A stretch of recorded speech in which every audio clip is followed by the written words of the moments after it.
Don't confuse a quiet market with an empty market. You close the chart because nothing is happening.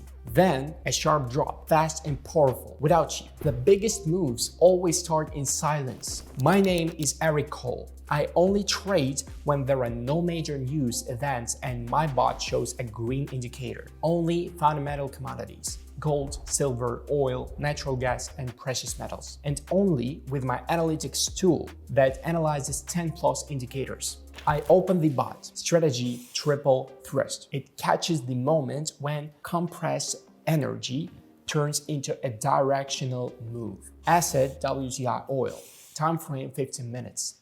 The bot checks the news background, green badge, the news background is calm, no news expected, and I press conduct analysis.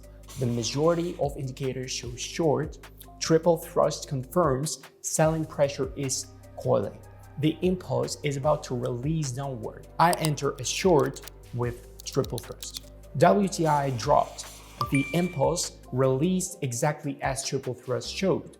Trade closed at take profit. When the market goes quiet, triple thrust reads what's building underneath. If this approach makes sense to you, bot link in the description. Trading involves risk. Best results do not guarantee future performance. This is educational content, not financial advice.